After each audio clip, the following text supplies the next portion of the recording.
Thank you everyone for being here. Welcome on this not so nice and a warm day, but we're here for a good purpose, here for a good cause. Very, very important to endure the elements. And I'm very honored to be here in the company of two people for whom I hold very, very high degree of respect. I'm gonna have a chance to introduce these gentlemen. Closest to me here is Sheriff John DeAugustini. The good sheriff was elected back in 2010 on a platform of modern approach to traditional law enforcement values. He also served as a school board member. Sheriff DeAugustini is an active member of the Chamber of Commerce, the National Rifle Association, Narcotics Officers Association of California, DA Investigators Association of California, and the California Association of School Board Members. In addition, Sheriff John has coached Little League, girls softball, and boys basketball. He continues to be active in local community and numerous cultural and civic events. And he has done an extraordinary job. He's really, truly distinguished himself in El Dorado County as a man who's approachable. He reaches out and has connected with people, those who supported him in his initial political run and those who didn't, quite frankly. He's very, very open. He serves the community, recognizes the important need of to respect the duties of the constitutional office of sheriff, and I'm very proud to call him my friend, Sheriff DeAugustini. Seated next to him, it's seldom I can say this guy is to anybody's left, but Sheriff Scott Jones. We have a special relationship because he was my chief of staff when I was sheriff. And I looked out at the entirety of the organization, nearly 3,000 people, and I said, who is it in this organization that is well suited to step in and carry on the tradition of the Sacramento County Sheriff's Department, then now Sheriff's Office? Nobody stood out better. And it was a tough battle that he fought back in 2010 when he was elected sheriff, and he has taken it to extraordinary levels in terms of his relationship, his standing in the community. Extraordinarily bright man, has a deep and unabiding passion and commitment to the Constitution. He serves the community, he recognizes that need. He has, quite honestly, in terms of background, had a need to, and did so very well, win over the support of the internal organization.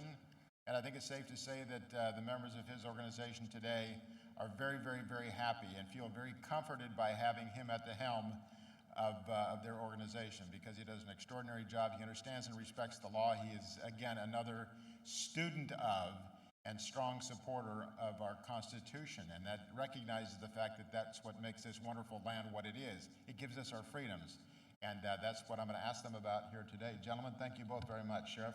And I'm going to start with you, if I may. As we look at COVID-19 restrictions, and let's be honest, everybody gathered here today, everybody throughout the state of California, throughout the nation, around the world for that matter, wants to see this pandemic come to an end. We know that it is a dangerous and unpleasant experience. And of course it has led to unfortunately, significant numbers of deaths. But the idea of arbitrary rules imposed on people that are not created in the constitutionally accepted and directed manner do not have the full force and effect of law, and outside of some extraordinary emergency circumstances, have only a very, very limited shelf life. So when all of the emotion, all of the energy that is mustered by people in positions of leadership, especially in executive branch of government, governors, come up with plans and want to hold people to rules that are frankly not based on science, not properly vetted, and don't match the Constitution, and then expect you, as prominent figures in law enforcement, to enforce those laws. What's your solution? What's your answer? I'll start with you, Sheriff Jones. Well, first of all, good morning, and thanks for being here. I think not just what we're doing here at this moment, but this overall conference and the message and the questions that folks are asking are extremely important. And in fact, I think asking questions is the most important thing to do, and especially now when we don't seem to have as many answers. And I'll respond to your question, Sheriff, and thanks for that introduction, both from an individual standpoint as well as an organizational leader of the Sheriff's Office, over 2,300 employees. So, of course, I'm a politician, but unlike every other politician, I'm also running an organization. I'm running a very large Sheriff's Office. And so I have to be mindful of both things. As an individual, I, like you, have significant questions. In fact, I have more questions than answers, also like you. Significantly, what are we doing? I mean, if what we're doing in California is not working, why are we just doubling down and simply doing more of it? I want answers to questions like, okay, We have the most comprehensive contact tracing program in the history of this country and certainly this state. So somebody knows where all this COVID is coming from. Somebody knows what percentage is coming from restaurants, gymnasiums, bars, public gatherings, whatever. Somebody knows. Why can't we know? Where are those answers? The only statistics I have are from New York. They did that and found a little over 1% come from in-person dining, where 70% comes from large gatherings. Okay, so 1%, we're really shutting down all the restaurants. I saw that 350,000 restaurant workers lost their jobs. I saw that report today. So why can't we get statistics here and tailor our responses for that? Look, we're all smart, although I don't think the politicians really believe we are. I think they do things that maybe even they believe in, but I think they feel that they're much smarter than us, that we don't have the wherewithal to make decisions that are the best for us. Look, we all can understand that wearing a mask, keeping distance, washing our hands frequently, that all makes sense to all of us. All of us understand that. But what we don't understand is, there's other things that we can't get answers, statistics, scientific backing for. When I ask a bunch of questions on my Facebook page, questions that everybody had, that certainly I had, and caused the Bee to do a fact check. And of course, they found many of the things. Some they found true, and some they found false, and then I had to respond and tell them why their responses were inaccurate. But the reality is, if I have all these questions and everybody has all these questions, our leaders are failing us. They are failing us. We shouldn't have these questions. They should be answers, and maybe there are answers, but if there are not, they need to give us these answers, and they are not doing so. And so we are left trying to figure out what to do. We're all wearing masks, we're all washing our hands, we're all doing what we can to keep our families safe, but why can't we go to a in-person dining where the booth is disinfected after every use? Why can't we go to church where they have deliberate processes in place, or gymnasiums where they have deliberate disinfecting and distancing processes in place? We just don't have the science to back it. So as an individual, as a sheriff, and I know I'm making a short answer long here, but as a sheriff, I have to make these decisions for our community. I don't have the luxury of injecting my personal viewpoints into what is best for public safety. And so it's really a different equation. It's a different metric for which I make those decisions. If we've learned nothing else over this past year, people want police to be more responsive to their community. Now, frankly, I think we already are extremely responsive to our community. I think we do a fantastic job of that. But nonetheless, if we are to be used as an instrument, an armed instrument, to enforce these restrictions that are coming not from the legislature, who enacts laws that we do enforce, but from health officials, sometimes who are not even medical doctors, or certainly practicing medical doctors, from unelected bureaucrats that we've never heard of that now are at the forefront of telling us what we can and can't do, or elected officials who don't really have anything to do or care about constitutionality, probable cause, or reasonable suspicion. Look, we operate in areas of probable cause, reasonable suspicion, and these have questionable constitutionality to me. Look, I'm also an attorney. It's been a little while, admittedly, since I've taken constitutional law, but I am a student of constitutional law, and I do have significant concerns about what they're doing and where these restrictions and the extent of these restrictions and the duration that these restrictions are happening, to where I have significant questions. So do I want to put my officers in that position? But even more fundamental than that, let's ask some simple questions. What amount of force is appropriate to enforce health orders? So if someone's resisting compliance with health orders, what sort of force do you think is appropriate for us to use against the person? Are we supposed to cite someone and release them if they're violating health orders, or are we supposed to book them into jail? What if we see a public official violating health orders, as we've seen on the news? Are we supposed to issue a warrant for that public official? Well, you know what? It's easy to say that, to be honest with you, but I am a big believer in equality across the board. That's why, I think you gotta, if I'm not going to enforce it on our communities, I'm not going to enforce it on them. But the reality is, there's a lot of questions that have to do with it, and I don't want to put my officers in that position. So those questions haven't been answered satisfactorily.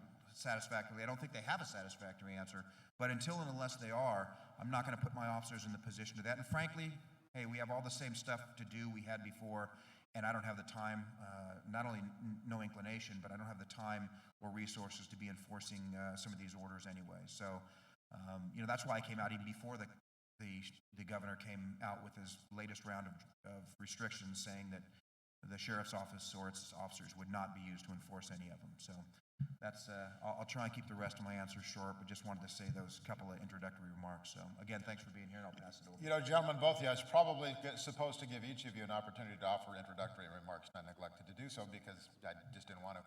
So with Sheriff DeAugustine, I'm going to throw a slightly different question to you, but under the same theme, and I'll give you an opportunity for some introductory remarks as well. But the same conditions apply. Now, you two gentlemen have the same effective responsibility. You hold the same office. You're bound by the same rules, regulations, constitutional authority, but you have vastly different constituencies in El Dorado versus Sacramento County.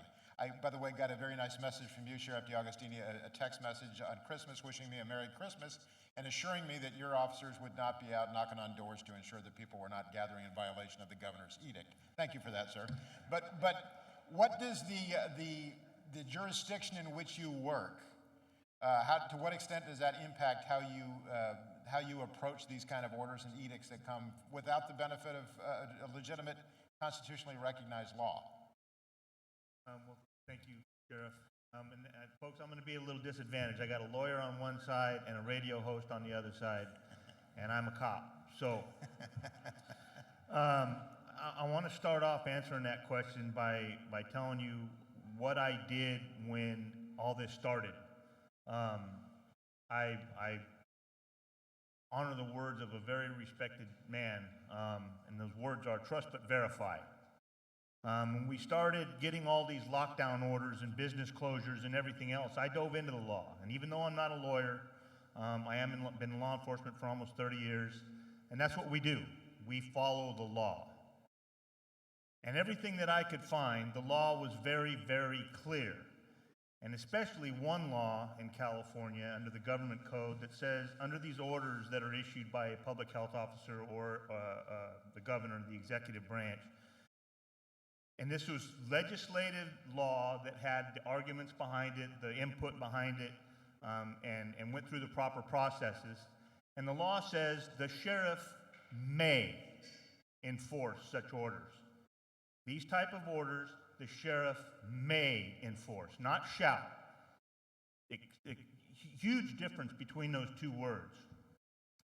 So then I started going further, and I looked at the actual word quarantine comes from way back in history, and it's when the ships used to come into harbor and they would hold them for 40 days in case they had smallpox or they had the plague or something on board. They would hold them for 40 days because they suspected, and it was going around, they suspected that these folks might be sick with a contagious, dangerous disease. And since that time, case law has held with that belief that the government can quarantine people who are suspected of being sick with a dangerous communicable disease. Nowhere in case law, nowhere in history, nowhere anywhere does it say that you can quarantine an entire population because of whatever reason. You can quarantine people that you believe may be sick with a contagious, dangerous disease. Period. It's very simple. And then you move forward from that, and with the orders that were coming out of this business can be open, this business can't be open, this is essential, this is non-essential, I believe that the government crossed another line in picking winners and losers. So if you want to buy your toilet paper, you have to go to Walmart. If you want to buy whatever, a six-pack of beer, you can't go to that mom and pop's liquor store because they're non-essential, but you can go to Safeway. You can't go to this restaurant, but you can get takeout from this restaurant. You can go to this drive-through, but you can't go sit down in this fast food place. The government has no authority to dictate to all of us who can survive and who can't, and that's what we're dealing with. So when I first, as I said, I dove into all that and I realized what we were dealing with, I made the decision to use the may portion of it, and we would not be enforcing it. But it puts us in a really precarious position because we have, as Sheriff Jones stated, a lot of other folks, some elected, most not, telling us what we will do. Not what we may do, but what we will do. In my county, in El Dorado County, we had some businesses who from the very beginning said, we can't deal with this. We have to pay our bills. We have employees that count on us. And they remained open. And it put me crossways with some state organizations, not so much with my local government, although they have issued some citations, which we can talk about that later if we want. But with some state organizations coming into my county and with inspection warrants, and trying to get judges to order me as sheriff to serve them. Quite honestly, I told them, well, if you do that, I will be in contempt of court, and I could use a vacation, and my jail has great food, so we'll take a small vacation. But it didn't come to that. They wised up. They didn't go that far. I firmly believe that at the beginning of this whole situation, if our government would have handled this differently, and I am, as the sheriff said, I'm a politician as well, so I get to say some of the things that I get to say, and the heck with it. If the government would have come out at the very beginning of this and said, folks, there's some super duper bad stuff going around. We think it's going to kill a lot of people. These are the things that we believe, based on science and facts, that you can do to protect yourselves, your families, and your community. And we're asking you to help us get through this together. They would have received a completely different response from the people of the United States of America than they have by issuing executive orders and laws that I believe don't have a basis in law. Eventually, I hope many folks, and I'm absolutely abhor violence, and that's not what I'm saying here, but a lot of these cases will eventually work themselves through the courts. Might be this year, might be next year, it might be 5 years down the road, but eventually some justice in our Supreme Court is going to stand up and say, there were lines crossed here that can no longer be crossed ever again, so that we can clarify that case law record to protect us in the future. Thank you very much, Sheriff. Well said.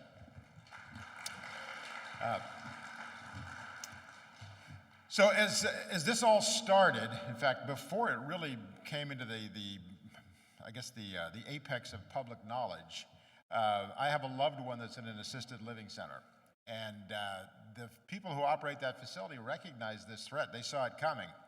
And while it seemed a bit much initially, ultimately they were proven to be very smart in how they handled it. Back in February, they shut the place down to face-to-face visits, and they really took an aggressive effort to minimize the likelihood of this disease coming into that facility, which is frankly full of people who have many risk factors, including the general comorbidities as well as just function of age, that would put them in a dangerous position. So each of you gentlemen run institutions not unlike an assisted living center insofar as you have people who live there, who stay there. They happen to be inmates who have no ability to leave, generally speaking. But there's a risk everywhere of contracting this disease, obviously. And as I look at what the people who wisely run this assisted living center did, they recognized that they had a threat on their hands. They kept those people in there, and for the longest time had 0 incidents of COVID in that facility. They've had a few now, but they're still in very good shape, and they've done it, I think, admirably. I've heard calls for release from the institutions, inmates, for their own well-being, as though there's no threat to them outside, and all of the threat of exposure to the pandemic exists within the walls of jails and prisons. I find that to be interesting. The same threat, by the way, that exists in the assisted living facility is the staff who come and go, and they are the portal of the disease, I assume.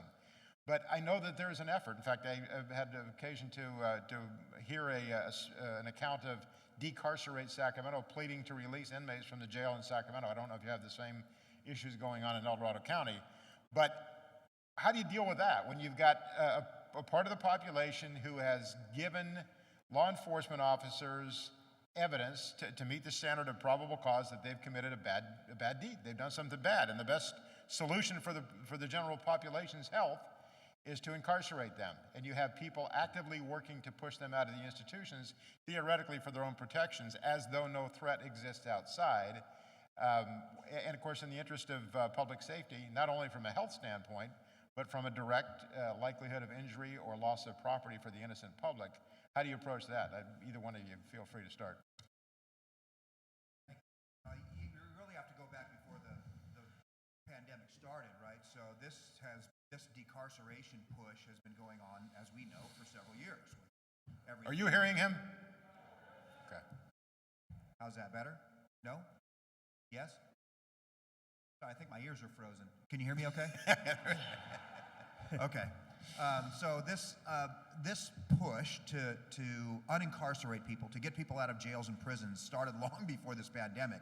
And unfortunately, unfortunate for all of us, this pandemic happened during a particularly difficult presidential year.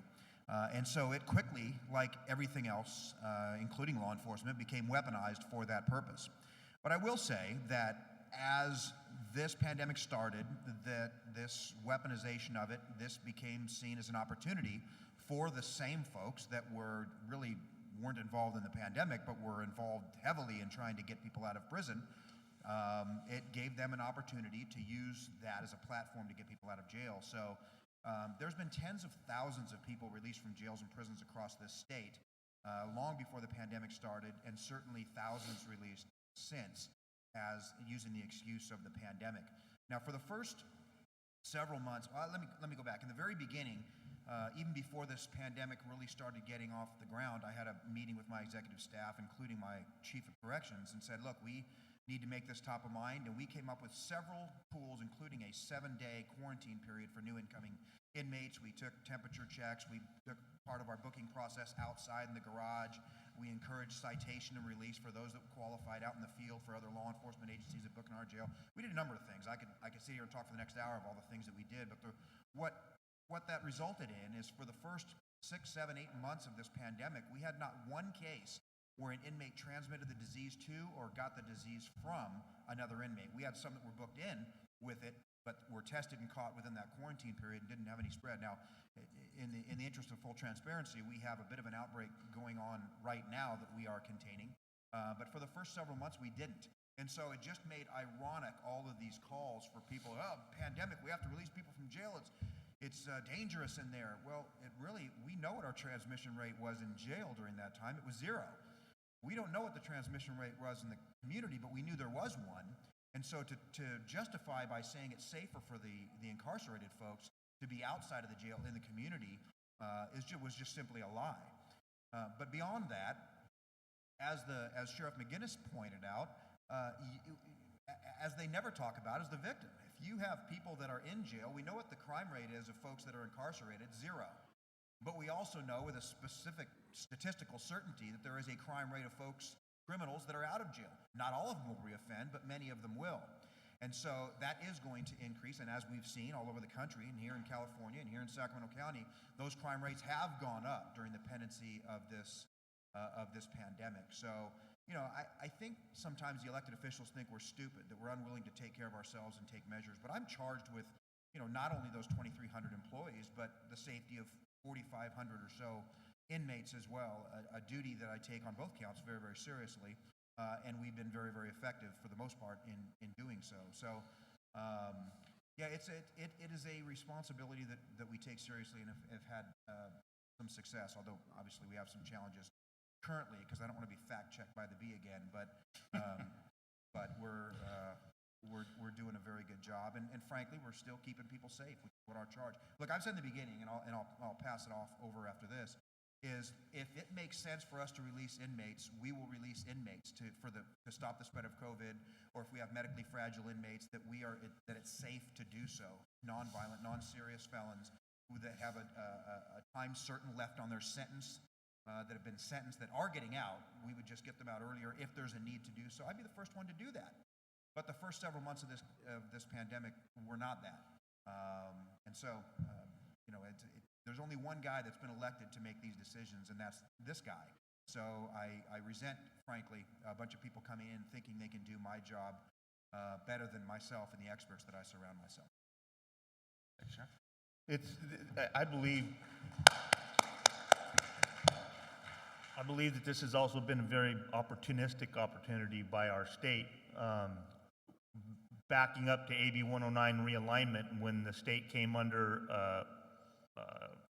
suit to reduce their population due to I believe it was an Eighth Amendment issue, cruel and unusual punishment due to medical and other services that were being provided in our state prison system. And they were ordered to reduce their population. And since that time they've reduced it significantly prior to COVID. And then since COVID, it's been a huge opportunity to the point where our state, our governor, and our CDCR has actually started closing prisons, and their plans are to close more. It is a huge impact to us, to Scott, to I. If Sheriff Chad Bianco was here, like he was going to be, he had a huge presentation to give about his jail right now is extremely overcrowded because the state is not taking those inmates that are supposed to be transferred to state prison. They're sitting in our jails, and our jails are starting to fill up. Another county that has an extreme problem with it is Orange County. We were blessed in the last cohort that they took back in October in El Dorado County. The state at that time agreed to take 54 of their inmates off of our hands. So we got way down low, but we're already back up to pushing 30 right now. And then by closing those prisons, our receiving center, our reception center was Dual Vocational Institution down in Tracy, DVI. That was the closest facility where we took those inmates that were sentenced to state prison. They went there before they were sent out to the different institutions throughout the state. They've closed DVI, so they are no longer taking inmates from us. So now we have to take inmates when they will finally accept them. We take them all the way down to Kern County, clear down to Bakersfield. That is a huge cost and a huge burden on us to take inmates that need to be in state prison for the severity and the seriousness, which we all know now are extremely serious felons. That's a huge burden for us to get them to where they need to be so that they can pay their debt to society and be kept out of our communities. And then beyond that, with just trying to manage our populations, as Sheriff Jones stated, we have folks that we sent to trainings and live this every single day, and every single day they're playing this three-dimensional chess game, trying to determine what our capacity is, who we can house with who we can't house with who, how we got to feed them, the special diets that we have to have, the medical services that we have to provide, the other classroom and things that they have to get.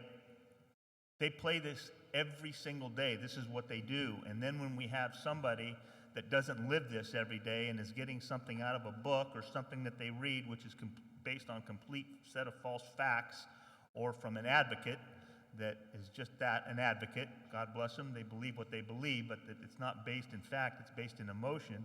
And then they're starting to tell us what to do and legislate what we do to control our populations in our communities, to keep our communities safe. It's a very, very dangerous downward spiral that we're in right now. And I'll go back to my word, it's very opportunistic, because they are using and they have used this pandemic to further that agenda and just keep running it down that drain. Ted, please. And if you don't believe that's true, you know, the governor said when he first got into office that his goal was to close one prison. Now, we haven't built a prison since the 70s. Yeah. So as the population has exploded and crime has exploded, his goal was to close a prison. And so even under realignment, when the court finally told him to reduce the population to right around the 130,000 mark, you know how many inmates we have in state prison right now? About 95,000. So slow but sure, that population in state prison is decreasing for whatever the reason, and I'm sure COVID will be blamed or attributed to it, but he will close a prison before he's out of office. Just an observation there.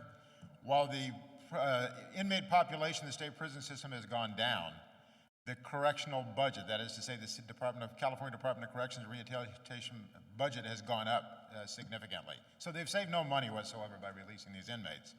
One other thought there, just think about the period of time in the last couple of decades where you had a state that has gone from a population of about 18 million people to now approaching 40 million people. We've had to add additional infrastructure, freeways, schools, parks, all the things that are commonly talked about that need to be in existence. The ability to get water available to people, obviously. But what about the logical foreseeability that you'll have to have additional places in which to incarcerate those people who don't play by the rules? Not only have we not done that, but now they're diminishing the resources that are available for when cases do come forward. So, gentlemen, I have the luxury, being a retired guy, I can be very candid. So as I hear stories about inmates or people, the general law violating public and their risk of exposure to the coronavirus in custody and interacting with law enforcement officers in any capacity, my first thought is about the staff, about the people who have to staff the jails. That's the officers that work in the jails, the medical staff, the people who provide the facilities, the cooks, the infrastructure in the jails. How are they doing? And then what about the patrol deputies out in the field? How are they doing? How are your staff doing with regard to the virus? As Sheriff Jones stated, when this first started, we started looking into every aspect of every operation that we have, from our jails, to our patrol, to our front window, to our search and rescue, to everything. How are we going to deal with this? How are we going to do our best to keep everybody safe? And as Sheriff Jones has, we have also been very blessed in our jail. We have had very, very few cases of COVID. And no outbreaks yet. Could it happen? Absolutely, it could happen. But I want to say one other thing too here, that Sheriff McGinnis used the elderly, the Assisted living? That is a completely different population that we know, and the numbers have shown that those folks are vulnerable. Do we have some of those folks in our jails that are vulnerable? Sure, we have a very small population of those that are in our jail that are vulnerable, and we take even more precautions for them. But for the most part, the folks that get COVID in our facility, or even our staff, they get the flu. They get through it, they get past it, they get through their quarantine, and they come back to work. Same with our inmates that have got it. They get through it, they get past it, and then they're back on the floor. We've done everything we can to keep them safe and our staff safe. Our staff, I think most of the issues that we're dealing with is not COVID related, it is emotionally related. On how we're handling calls, how we're dealing with our community. It got to the point in our sheriff's office where all of the complaints of some folks who there's that population who are very concerned and extremely concerned, and God bless them, that's their right. They can think how they want, but they need to also understand that they also need to take personal responsibility for that. But who do they call? They call us when somebody's not wearing a mask, or a business is open, or another business that they deem as non-essential is open. They call us, and it got to the point where we put out a directive, and we put it out in the community, and I took a lot of flack for it, but that's okay. I get hired to sit in that seat and take that sometimes. All those calls are now being directed to our public health department and not to our sheriff's office, because we deal with crime. But our deputies and our staff for many months, just up until a couple months ago, they were dealing with all this, and they were having a heck of a time trying to play mediator, which is a big part of our job, over and above everything else that we have to do dealing with what I will call real crime. And there is obviously a line there. So, Scott. If we were to go back in history to when things were very, very different in this state, let's say a year ago, before this pandemic hit, then satisfaction and trust in law enforcement by national polls and local and state polls, and certainly a poll that we did a few years ago, hovers right over 70%. That hasn't changed regardless of whatever narrative is being advanced. That hasn't changed. Then the pandemic hit, And we were, as a profession, elevated in stature and revered, along with frontline healthcare workers and other first responders, as kind of the front lines for this pandemic. And there was a reason for that. I mean, there was a lot of fear back then, and uncertainty and unknown information about this pandemic. But guess what? We all had to go to work. I say we, I guess I could have stayed home. Things probably would have gone better. But my folks that are on the streets had to go to work. The dispatchers, the folks that support the folks that are on the street, still had to go to work. We didn't have that luxury. I remember personally setting up deputies in hotels that were vacant at that time.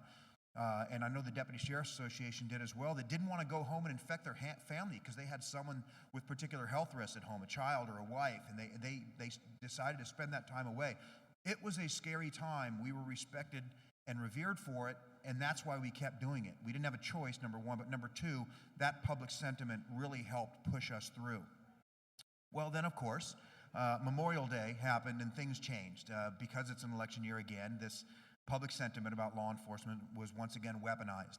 And it was made to think that everybody in the world hated law enforcement. We know that's not true. We know that still hovers right around the low to mid 70%, just like it always has. But nonetheless, the narrative changed almost overnight as to law enforcement. So it was a particular challenge, not just from a leadership perspective, but from the officer's perspective, continuing to do the work that everyone appreciated the day before, to what they were going on the news and hearing their politicians talk about how, it was difficult for them to push through that. And guess what? We've had over 200 members of our sheriff's office test positive for COVID. Most of them have got through it, obviously, and most, thankfully, including myself, by the way, most, like myself, had mild symptoms and came through it without a problem.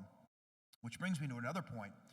It frustrates me when our leaders and politicians and so-called health experts want to blame the people that get COVID for getting COVID, as if somehow they were reckless, didn't wear a mask, went to super spreader events, had dangerous family members over for Thanksgiving and other holidays.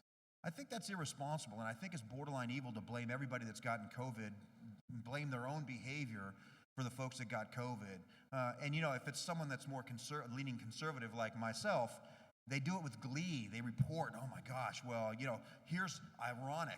The guy that won't enforce the COVID restrictions gets COVID, as if somehow one had something to do with the other. But as I told them, the way I got COVID was kind of boring. I got it from someone at work that had it, and it was pretty uneventful. I wish it was more exciting. I wish I could say I got it at some great super spreader event, but I did not. And that's the way most of our officers have gotten it too. But they still go to work. We still have the other 2,100 folks that haven't gotten COVID still going to work, still doing the work that they do to keep our community safe. When folks call us, I want them to know we are going to show up and make their lives better, not make the situation worse. And frankly, enforcing all of these restrictions would do just that, make them worse, not better. So we appreciate and understand and know that the community supports us as much as they ever did. And so we don't listen to the noise. And I know everybody out there, the people that I talk to, like yourselves, get frustrated when they hear all that noise. But rest assured, we understand that. My leadership challenge, just like John's, is to ensure that our folks know that and feel it, and that they're supported by us. Look, you don't get the same reaction from a sheriff's office oftentimes as a police department. Why is that? Because a police chief has to keep their job every Tuesday night. At any city council meeting, a police chief can lose their job. And so they, although not a political position, are subject to the politics of the day and the jurisdiction that they live in. As much as the Board of Supervisors and other people try and control what sheriffs do, the people that we are accountable are you, are the voters, are the constituents, are the people of the counties of which we preside over. And I'm not going to let anybody, and I think I speak for John as well, we're not going to let anybody tell us what to do other than the will of the voting constituency. And as long as we continue to do what's best for public safety, what's best for our community, then that is fulfilling not only my oath of office, but my oath to uphold the Constitution. Well said. For either one of you, whoever wants to go first, are you doing anything differently in terms of protocol? If somebody calls the sheriff's department for assistance, do you give them different instructions as the deputies approach the house? Do you ask them to go outside to talk to them to minimize the spread, or any different approach? Let me just follow another thing. Is there any, do you have the same expectations in terms of what I believe has traditionally been the most effective way to keep your community safe, self-initiated law enforcement activity, stopping those suspicious people, stopping traffic violators, pedestrians out at night, whatever the case may be? Are you discouraging or encouraging that same level of enforcement? You know, so for me, at least early on, and I gave folks kind of a pass on some of the self-initiated activity. I said, look, and you got to understand, cops are wired to get bad guys. They're always watching, scanning, and they're gonna do a lot of self-initiated activities. And so, you know, I told them that during that time, early on, February, March, April timeframe, that no one's going to be judged on how much self-initiated activity. I put my trust in the officers on the street to say, look, you'll know who needs to be arrested. You'll know what things you need to intervene in. And you know what things are optional. If you can have the opportunity to catch someone or something's high risk, then make that value decision. I trust my folks to make those decisions. But we put, to respond to the other part of your initial question, was we put a ton of protocols in place to help keep our officers safe, including staggering briefings, start and end times for their shift. We disinfect cars between each patrol shift. We have mandatory mask policies. We encourage folks when they can to bring people out of homes and socially distant to keep the potential for transmission down to a minimum. But you know, the reality is there's a lot of the work we do that we don't have the luxury to make those accommodations, or that we don't have the luxury of simply not going to those calls for service or engaging those types of interactions. And so it's inherently dangerous in terms of pandemic transmission. We have our dispatchers ask questions at each call for service where we dispatch somebody about any positive cases, any symptomology, and that information is right there in the front of any dispatch call for service that the officers can then review. And we have obviously different levels of protection that the officers can use. The mandatory mask protection, or like the mask policies, that's non-specific, but we also have available to them other PPEs, from N95 masks to full gowns to face shields, whatever the situation might warrant. And that's also all true of our folks in the jails as well. And we did many things, as Scott said. With the disinfecting and the distancing and the mask wearing and our protocols, our procedures. We don't have in-person briefings anymore. Everything is done via Teams, I guess it's called. We do a lot of things that way. One of the silver linings that came out of it was something that we always talked about and every deputy dreams of. It's tough for an administration to buy off on because there is a cost to it, which is take-home vehicles. We minimize the spread and the disinfection of those vehicles by, at the beginning of their work week, the deputy takes that vehicle home if they live in the county, and then they turn it in at the end of their work week and wipe it down then. Some of the benefits that we've realized from that, the biggest one is response times. Our deputies, as you folks know, they all live in your communities. They live in our communities. And when you have a patrol vehicle there at their home and they're going 10-8 or on duty from their home, they don't have to go all the way to the office, get their vehicle, get their gear, and then go back out to their assigned beats, but they can actually just go right from their house. Our response times have reduced significantly around those shift change times. We had one where we just happened to have a deputy that lives out in our South County area, and which is a pretty remote area, and at shift changed at 0600 in the morning, one of the shift changes. He had just gone in service when the call came out, and the response time was 32 seconds. That would have been a half an hour before. So there have been a few silver linings. I think that when we finally get through all this, some of these things will carry forward, which is good. Some of the hygiene stuff I think is fine. Some of the things that we do, we're looking at maybe keeping those take-home vehicles. Another huge benefit that I think is a silver lining, one of the few again, is it has very much accelerated our use of technology in meetings. So before, when I had to travel in El Dorado County, parts of our county are remote, travel half an hour, 45 minutes to different meetings, or go to South Lake Tahoe to attend a meeting and then meet back down in Placerville for another meeting. You do it on Zoom, you can do meetings all day long from your desk. So there have been some benefits, although a lot of things you just have to do face-to-face. And again, we use common sense and personal responsibility for those. But there have been a few silver linings, I would say. Please. I was thinking, I often get asked, and I'm sure Sheriff D'Agostino does too. Why do I care? Why do I care if businesses are closed or gyms are closed? I mean, you're not suffering. You're still getting a paycheck. Your calendar's lighter. You get to stay home more. Why do you care? What does that have to do with you and law enforcement? Just obey. Just do what we tell you to do. Well, a couple things. Number one, yeah, okay, I'm still getting a paycheck, but I'm a father, and my boys are suffering from distance learning. One of my daughters is getting robbed out of her senior year in college. My other daughter had her hours cut. So, as a family, as a father, I see people suffering, but, I'll say the same thing as when I saw the city of Sacramento being vandalized and torn up and burned.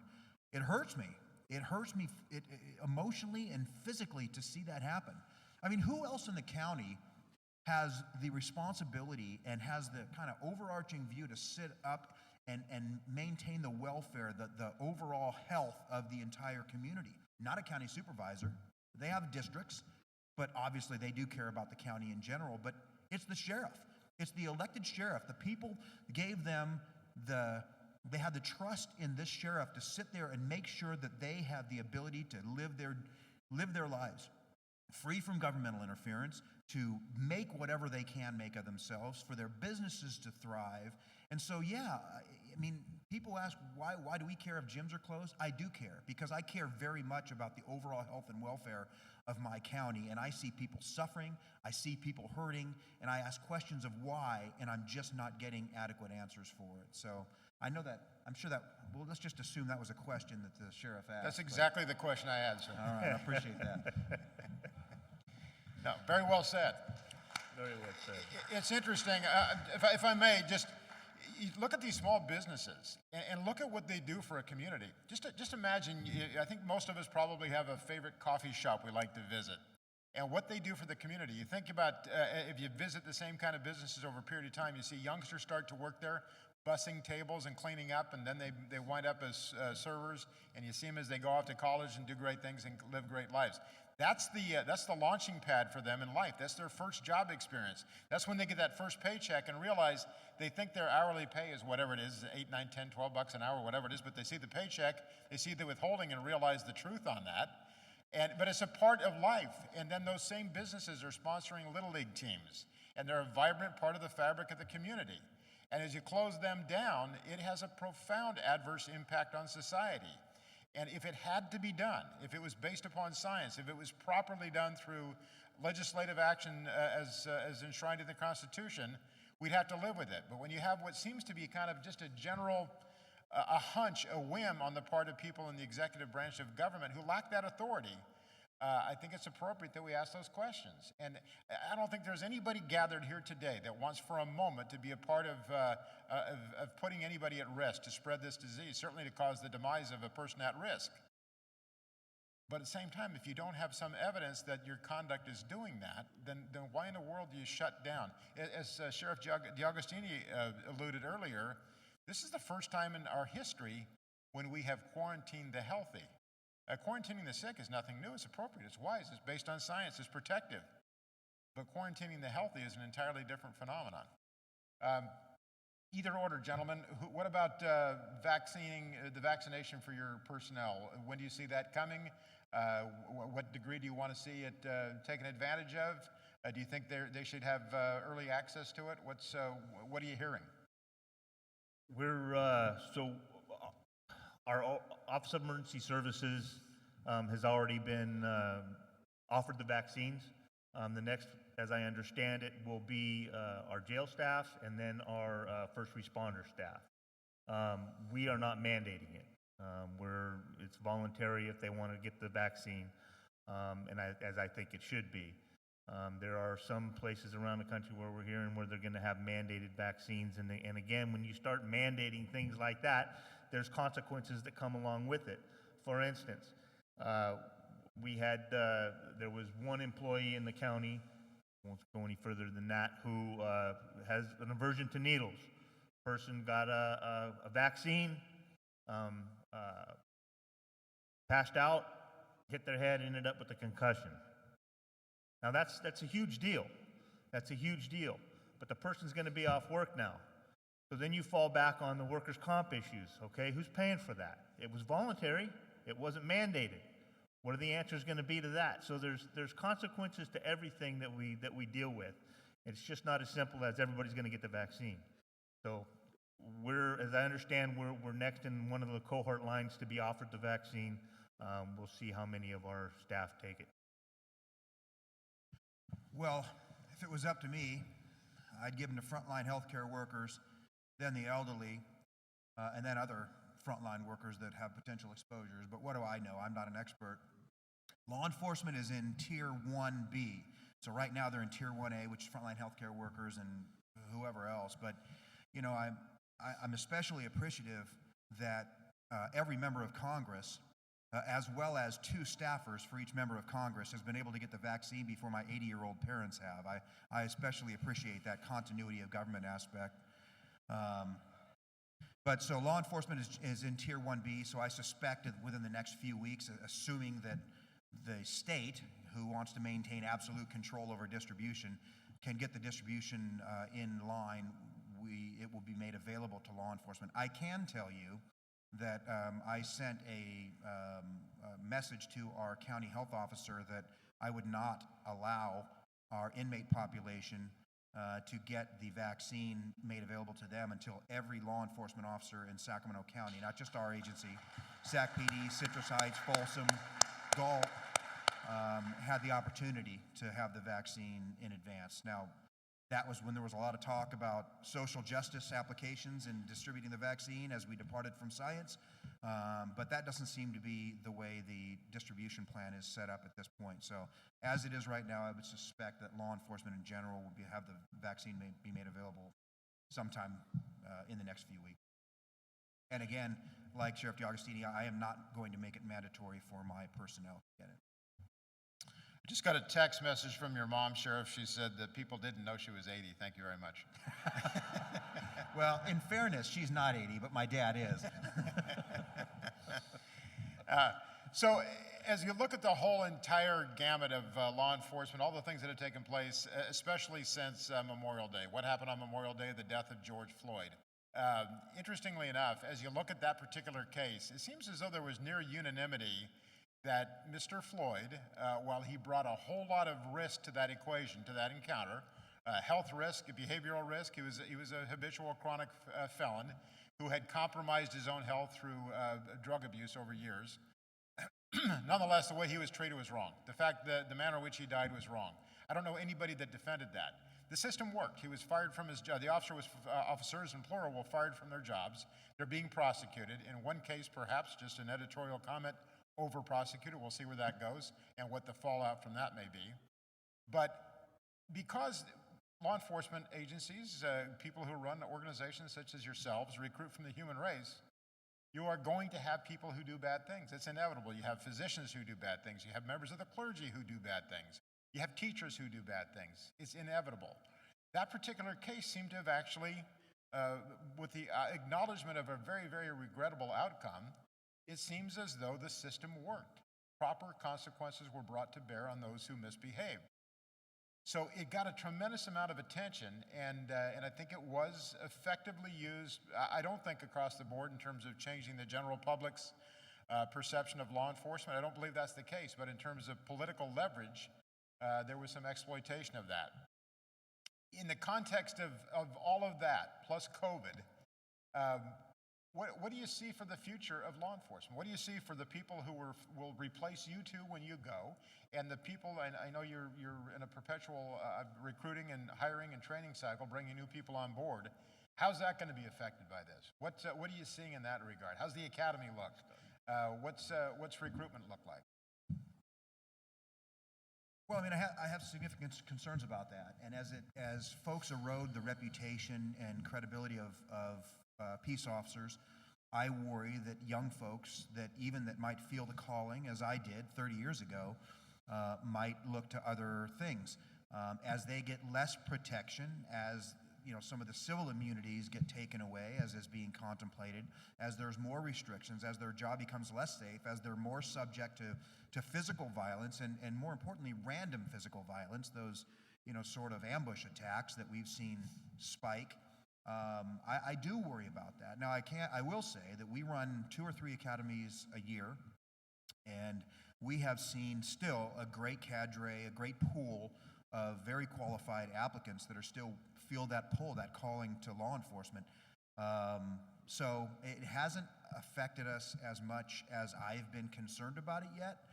But I think if we continue to go down this road, I think it's inevitable that that it will start to impact our ability to hire, but maybe more importantly, the quality of folks, right? We want people that are deliberate, right? We want people that are contemplative, that are educated, that are aware of current events. I mean, if we were to set up our ideal candidate, then you got to ask, well, would that ideal candidate, with all that's going on, with all that they know and see and are studying, would that ideal candidate choose law enforcement?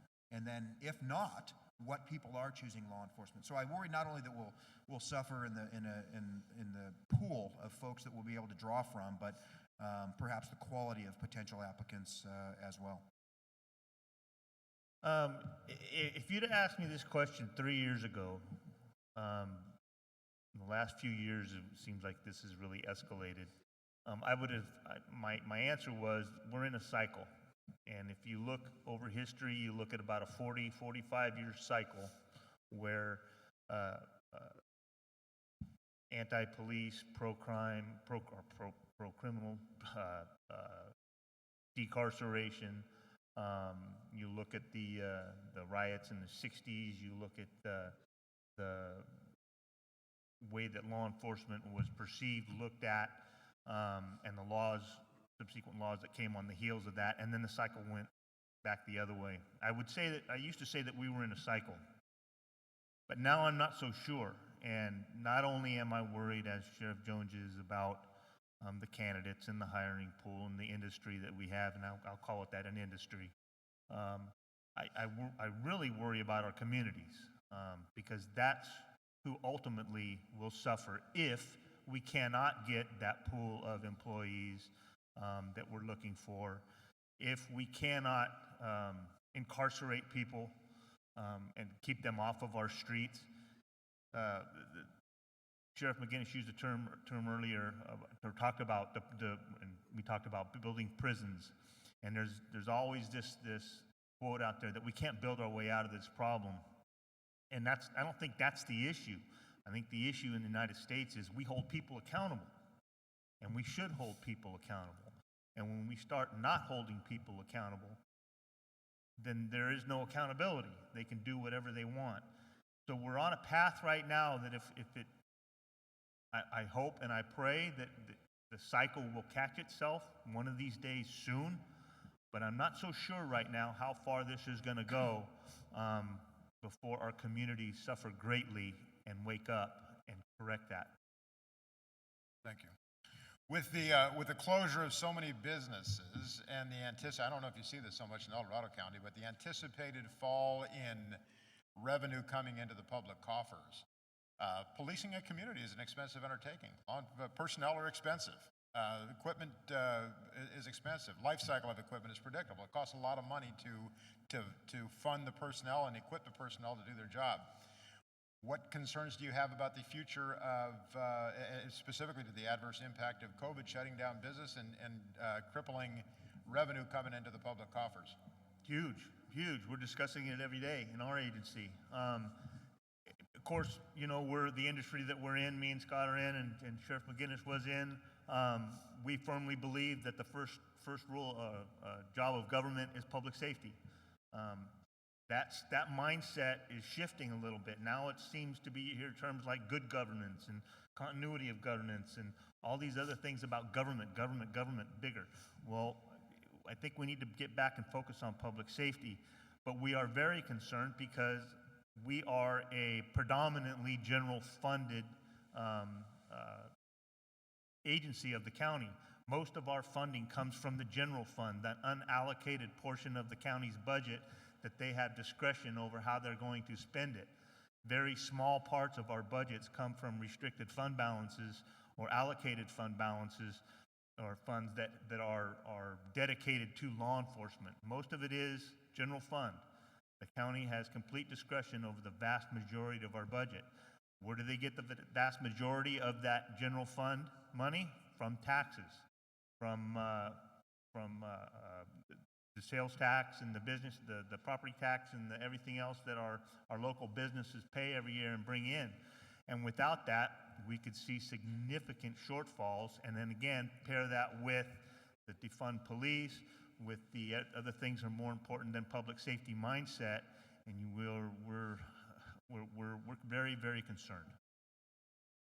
Yeah, I agree. I think there's really two components, right? There's the actual dollars and cents aspect of it, right? The suffering, we don't make anything. We're not producers. We don't make widgets. We are consumers. All government is consumer of resources and other people's resources.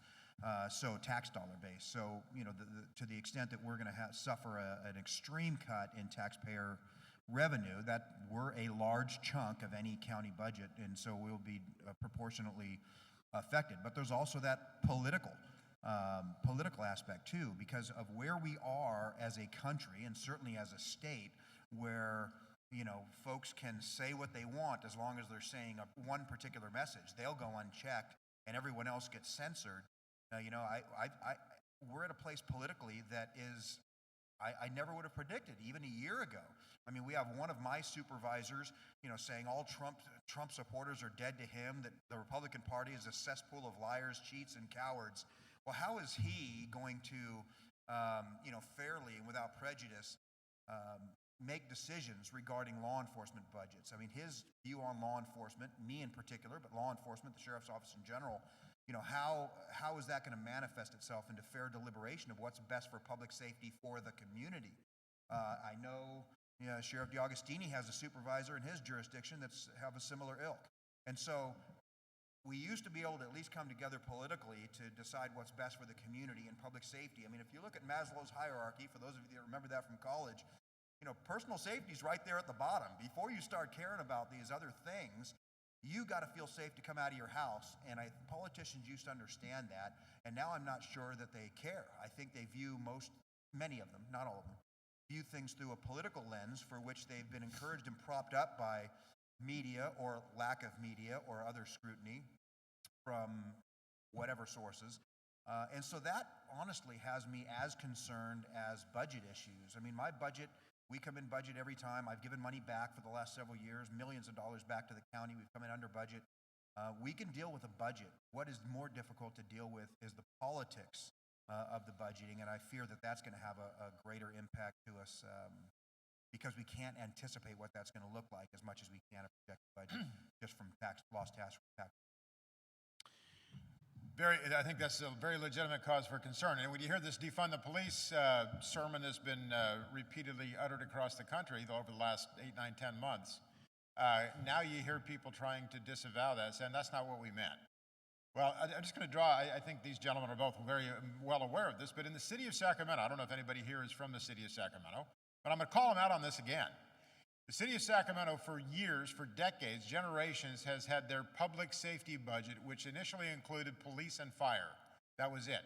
Then with the advent of paramedicine, emergency medical services, that's legitimate, right? That's fair game. I think that's entirely appropriate. That's public safety. Now, they won't acknowledge they've defunded the police in the city of Sacramento, but they have changed the definition of public safety to include social programs, youth programs, other enterprise. So have they not defunded the police, and for that matter, fire and emergency medical services, when they take money out of that budget index for other purposes? That is per se a defunding of the primary consumer of that budget index. And if anybody here is in the city of Sacramento, you need to know that 9 out of 9 of your council members voted in the affirmative on that. That is per se defunding public safety. Don't let them get away with it. Do not let them get away with it.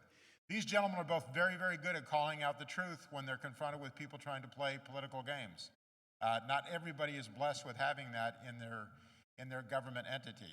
I think we all owe them a tremendous debt of gratitude, not only for their willingness to do it, but their very, very unique and strong ability to communicate effectively, oftentimes against the force of tremendous pressure. So I really, truly applaud the good work you gentlemen do. Yeah.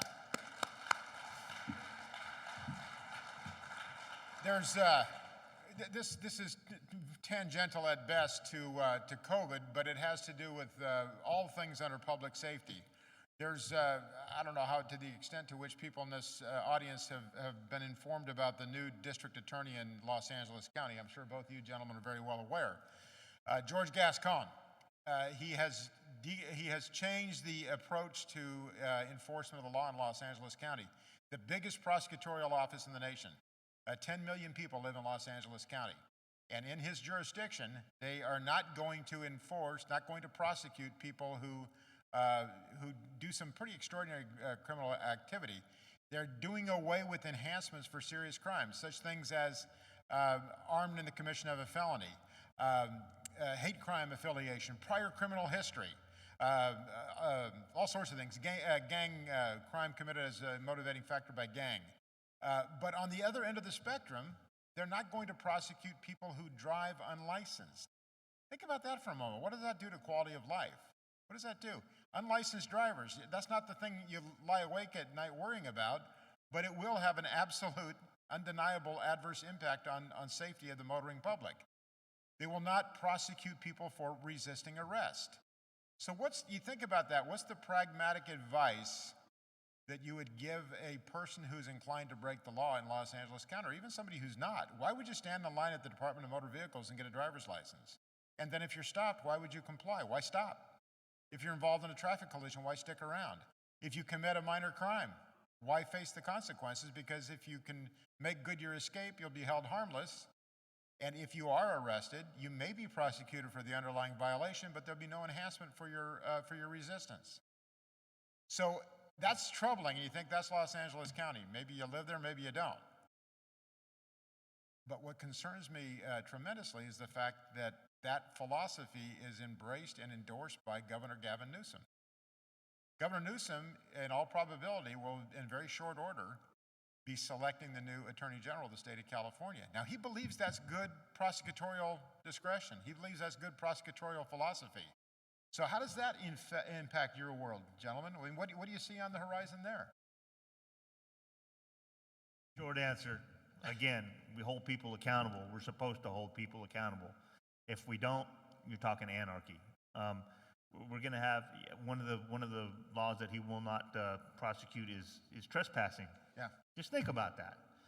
Somebody's on your property, they don't have a legal right to be there, and you want them removed, and there's not a dang thing anybody can do about it. Where's that going to go? This is going in a crazy direction. Go ahead. I was born in and lived till I was 12 in Los Angeles County. It was a different place back then. My daughter goes to Long Beach State, and again, it's her senior year, but she wants to stay down there. I told her to move.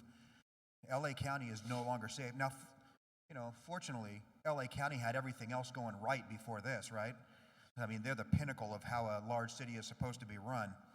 But this is going to make it dangerous. It is going to make it, it's just going to make it dangerous. I told her to move. I said, move to Orange County. Move somewhere else, and I'll help subsidize you living there just to move out of LA County. It is not going to be a safe place. But, extrapolating that to the rest of the state, I mean, there is a possibility that he will be our next Attorney General. What does that say? Or what do the advocates say? It's not just Gascon, but Gascon represents an idea that is infiltrating in this state, supported by, George Soros and other folks that he's put tons of money. He put money into our local district attorney race. Fortunately, Anne Marie Schubert, who's a great DA, was able to fend off that, but I guarantee you, as she runs for re-election, he will put significant resources in to try and defeat her again, him and others that don't care about law and order. They care about getting their political and social agenda in a place where it can have the most influence, and they figured out that those are district attorneys' offices. That's why you see them being influenced in district attorneys' races all over the country, not just here in California. But again, I go with what Sheriff D'Agostini says, and it's about consequence. I mean, anybody that has kids understands that kids are going to push as far as they can get. Their job is to push, see how far outside of their lane they can get, and your job as a parent is to knock them back in their lane when they need to be knocked in. It's not dissimilar to the criminal justice system. You have people that are bent on criminality. Not everybody, but some people choose crime as a way of life. they are going to see how much crime they can get away with. And our job in law enforcement, but as a society in general, is to knock them back in their lane and say, this is what you can get away with, but as soon as you get outside that lane, this is what you can't get away with. But that statement has to be falling on me. I thought it was a bird. That statement has to be accompanied by the appropriate consequences to demonstrate that they can't go that far out of their lane, and we're losing that as California. So, you know, as LA goes, I hope that the rest of the state doesn't go, but you know, time will tell, and it's going to be up to ordinary folks like us to stand up and say enough is enough. And it's unfortunate, but it is going to fall on folks that like us that have never thought we'd become activists. But we are in a fight for law and order in this state. We're in a fight for democracy in this country that we've never seen before. Sure.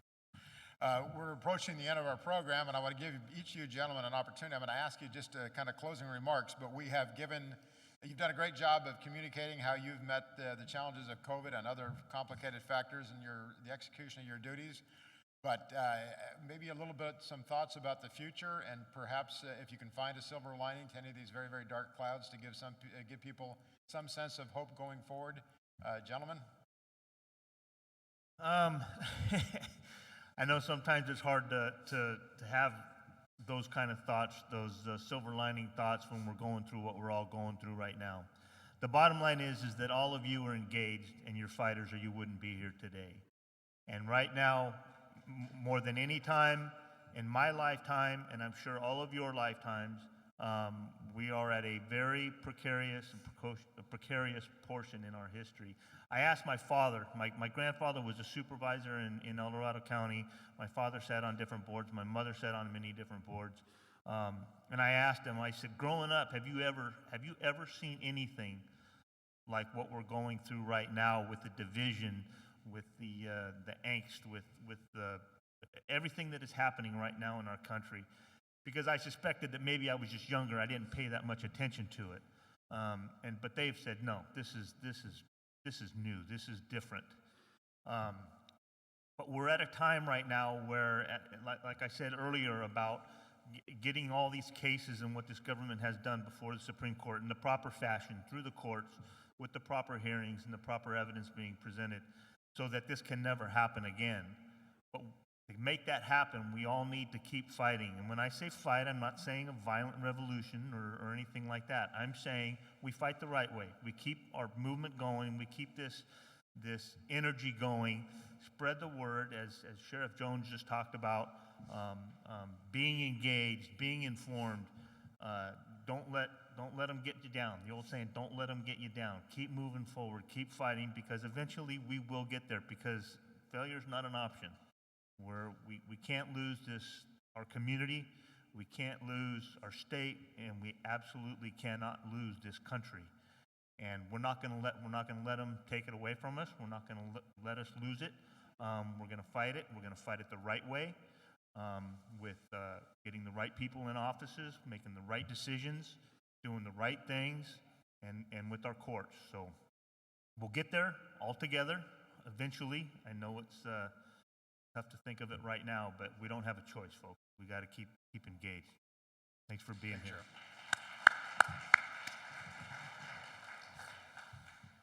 You know, during the course of this panel, my hot coffee turned into an iced coffee. But, you know, I'll kind of use that as a metaphor. We all have been comfortable. We have not had to fight to keep our country. We have not had to fight for democracy. Fortunately, there have always been those of us and folks in our armed services, and there's been, and some of our political leaders, there's always been those that have been willing and effectively have been able to fight those battles for us. And so we were comfortable. We went to work. We raised our family. We realized and lived the American dream like our warm cup of coffee. We lived a very comfortable existence. Well, our coffee is cold now.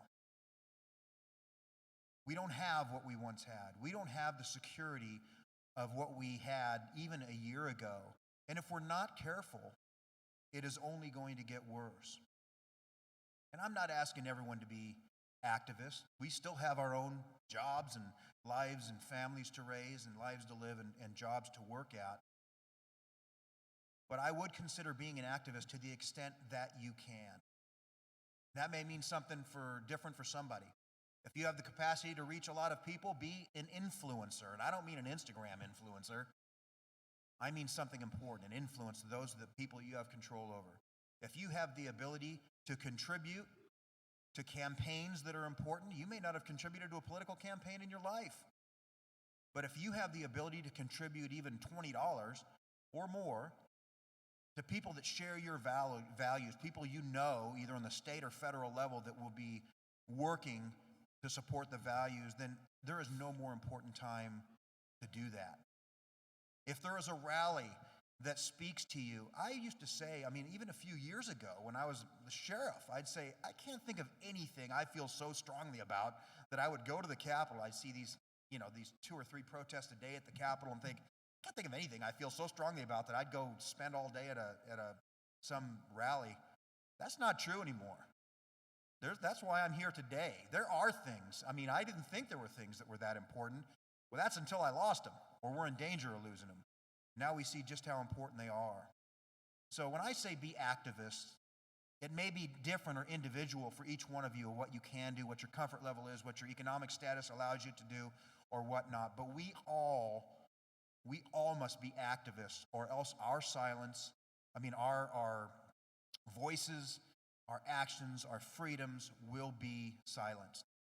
So that would be my closing thought. I would just ask all of us as we leave here today to be activists for whatever is important to you, in whatever way is comfortable for you, perhaps in ways that we never have been before. And as always, I think I can speak for Sheriff DeAugustini.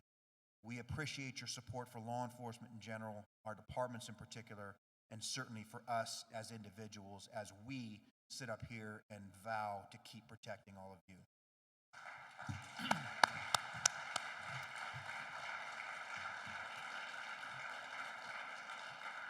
Ladies and gentlemen, in difficult, challenging times, we need to reflect and be grateful for those things, those good resources we have, those good forces in our lives.